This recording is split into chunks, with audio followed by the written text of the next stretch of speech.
बहू को रोटियां बनाकर नहीं खिला सकती। पता नहीं किस जन्म की दुश्मनी निकाल रही है मुझसे। ऐसी छुई मुई बनकर बैठी रहती है जैसे मेरे आने से पहले 8-10 नौकर चाकर आगे पीछे फिरते रहते थे। थोड़ा बहुत हाथ पैर हिलाने से कौन सा शरीर घिस जाएगा इसका। सब कुछ मेरे भरोसे छोड़कर बैठ जाएगी। बाहर से थक कर आओ और फिर घर में आते ही रसोई में लग जाओ। वंदना खींचते हुए अपना सारा गुस्सा रसोई में बर्तनों पर निकाल रही थी। ऐसा नहीं था कि उसकी सास रुक्मणी जी को बहू के बड़बड़ाने का भान नहीं था, लेकिन वो भी ठिठाई पर थी। बहू की बड़बड़ाहट को एक कान से सुनकर दूसरे कान से निकाल रही थी। वंदना एक पढ़ी लिखी लड़की थी।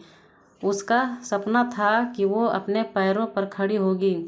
उसने नौकरी के लिए कई जगह आवेदन भी दे रखा था। इस बीच जब उसके लिए अनिकेत का रिश्ता आया तो उसने साफ साफ कह दिया कि वो शादी इसी शर्त पर करेगी कि शादी के बाद उसे अच्छी नौकरी मिली तो कोई उसे नौकरी करने से नहीं रोकेगा। आखिर इतना पढ़ने लिखने के बाद वो घर पर नहीं बैठ सकती। अनिकेत और उसके घरवालों को इस बात से कोई आपत्ति नहीं थी कि उनकी बहू नौकरी करेगी, इसलिए दोनों तरफ से खुशी खुशी ये रिश्ता हो गया। शादी के कुछ दिनों बाद ही वंदना का ज्वाइनिंग लेटर आ गया। जिस दिन वंदना ने अपने ससुराल वालों से कहा था कि वो अब नौकरी करेगी तो उसकी सास रुक्मणी जी ने सारे परिवार के सामने कह दिया था, बहू नौकरी करे इससे मुझे कोई आपत्ति नहीं है। मैं ये भी नहीं कहूँगी कि वो पहले सारे घर का काम करे फिर नौकरी पर जाए, लेकिन मैं भी अब पहले की तरह पूरा घर नहीं संभाल सकती। मुझे सब कुछ मंजूर है, लेकिन मुझसे ये उम्मीद मत करना कि मैं बहू को रोटियां बनाकर खिलाऊंगी। मुझे पता है कि अगर मैं एक बार इस भंवर में फंस गई तो ज़िंदगी भर निकल नहीं पाऊंगी। उस वक्त सबको रुक्मणी जी की बातें सुनकर हैरानी तो हुई थी। उनके पति ने तो ये भी कहा कि मुझे नहीं पता था कि मेरी सीधी सरल पत्नी भी सास बनते ही अपना रूप बदल देगी। लेकिन इन सब बातों का रुक्मणी जी पर कोई असर नहीं हुआ। वो तो अपनी जिद पर अड़ी थी।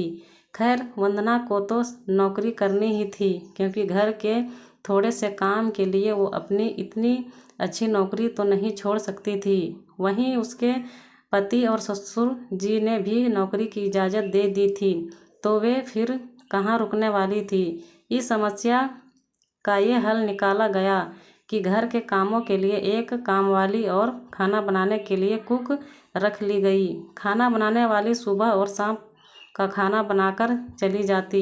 वंदना का काम था ऑफिस से घर आकर बस खाना परोसना। यूं ही दिन निकल रहे थे। वंदना की शादी को 2 साल हो चुके थे। अब वो वंदना और बाकी सब घरवालों को इस रूटीन की आदत हो गई थी। लेकिन मुश्किल तो तब होती थी जब कभी खाना बनाने वाली छुट्टी ले लेती थी। ऐसा ही कुछ इन 2 दिनों से हो रहा था, जिस कारण से वंदना खिंची हुई थी। ऑफिस से आकर रोटियां बनाना उसे बहुत बड़ा बोझ लगता था। वैसे तो रुक्मणी जी इन दिनों में सब्जियां काट कर बना देती थी, लेकिन बहू के ऑफिस से आने के बाद रसोई में झांकती भी नहीं थी। उस समय वंदना को अपनी बैठी हुई सास बहुत चुभती थी। वो बड़बड़ाती रहती और रोटियां बनाती रहती। बाद में अपनी माँ से फ़ोन पर भर भर शिकायत करती, जिसके बाद उसे थोड़ा सा सुकून मिलता था। कुछ दिनों बाद वंदना के भाई की शादी भी तय हो गई। वंदना की होने वाली भाभी भी नौकरी पेशा था। वंदना की माँ ने सगाई के वक्त ही खुश होते हुए गर्व से कह दिया, भाई मैं तो और सासों की तरह नहीं हूँ जो बहू के आने पर हाथ धरकर बैठ जाऊँ। जब अभी तक पूरा घर संभाल रही थी तो अब क्यों नहीं मेरी बहू को मेरी तरफ से पूरी तरह छूट रहेगी। जब एक माँ अपने बच्चों को रोटियां बनाकर खिला सकती है तो बहू को क्यों नहीं खिला सकती। बहू तुम निश्चिंत होकर नौकरी करना, रसोई मैं संभाल लूँगी। वंदना की माँ के उच्च विचार सुनकर उसकी होने वाली भाभी का पूरा परिवार और खुद वंदना भी गदगद हो गई। वाह माँ, आप कितने बड़े दिल की हैं। काश मेरी सास भी आपकी तरह होती, लेकिन मेरी किस्मत में ये सुख कहाँ। मेरी सास को तो बस हुक्म चलाना आता है। मुझे गर्व है कि मेरी माँ इतने खुले विचार की हैं। अपनी चिड़चिड़ाहट निकालते हुए वंदना बोली। कुछ दिनों में ही वंदना के भाई की शादी हो गई और कुछ दिनों बाद ही वंदना की भाभी ने अपने नौकरी ज्वाइन कर ली। वंदना की माँ भी अपनी बहू को हथेलियों पर रखती थी। सुबह उसका नाश्ता, टिफ़िन, फिर रात का खाना भी तैयार रखती थी। अपने हाथों से परोसकर सबको खाना खिलाती थी। उनकी बहू भी मम्मी जी करती हुई अपनी पसंद नापसंद बताती रहती थी, जिसे वंदना की माँ बड़े चाव से पूरा करने में लगी रहती थी। खुशी खुशी दिन बीत रहे थे, लेकिन ये प्रक्रिया धीरे धीरे अब उदासीनता में बदल रही थी। वंदना की भाभी को अब कुछ भी ना करने की आदत पड़ गई थी। एक दिन जब वंदना फ़ोन पर अपनी माँ से बात कर रही थी तो उसकी माँ बस रो पड़ी। बेटा, मैं इतना करती हूँ तेरी भाभी के लिए, फिर भी उसे मेरी कद्र नहीं। अरे मेरी दी हुई छूट अब मुझ पर भी भारी पड़ने लगी है। क्या हुआ माँ, आप ऐसे क्यों बोल रही हैं? आप तो भाभी का मुझसे भी ज़्यादा ख्याल रखती हैं। क्या भाभी ने आपसे कुछ कहा है? वंदना बेचैन होते हुए पूछने लगी।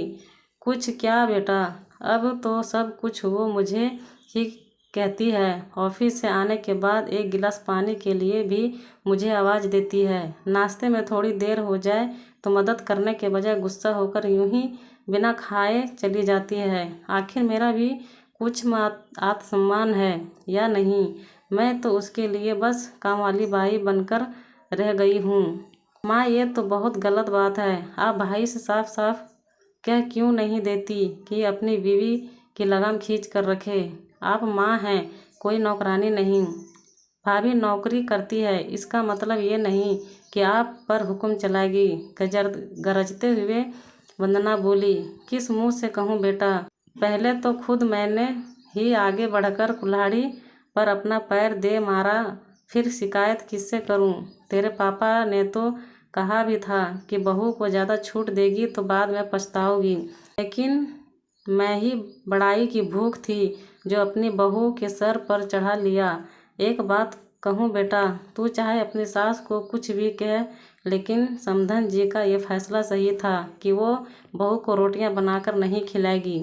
एक बार वो सबकी नज़रों में बुरी अक्खड़ सास तो बन गई, लेकिन आगे के लिए कम से कम अपना आत्मसम्मान तो बचा लिया। अब ना तो तू उन्हें कोई ताना दे सकती है और ना ही कोई रिश्तेदार।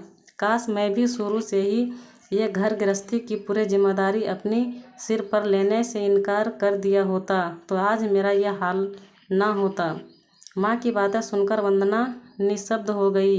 भारी मन से उसने फ़ोन रख दिया। बाहर हॉल में आकर देखा तो सास ससुर आराम से बैठकर बातें कर रहे थे। बातें करते करते उसकी सास अपने नाखूनों पर नेल पेंट लगा रही थी, जिसे देखकर ससुर जी उन्हें चिढ़ा रहे थे। अब बुढ़ापे में ये फैशन करके किसे दिखाओगी? मेरी तो नज़र भी कमज़ोर हो गई है, किसी को नहीं दिखाना मुझे। मैं तो अपनी खुशी के लिए लगाती हूँ। सारी उम्र तो घर गृहस्थी में उलझी रही, अब अवकाश का वक्त आया है तो अपने शौक़ तो पूरे कर लूँ। पता नहीं कब भगवान के घर से बुलावा आ जाए। वंदना की सास मुस्कुराते हुए बोली। पता नहीं आज क्यों वंदना अपनी सास की बातें सुनकर चिढ़ नहीं रही थी, बल्कि वो भी मुस्कुरा उठी। सही तो कह रही है मम्मी जी, एक गृहिणी को अपने लिए वक्त ही कब मिलता है। पहले अपने बच्चों को पाल पोस कर बड़ा करो, फिर कामकाजी बहू आ जाए तो उसे और उसके बच्चों को संभालो।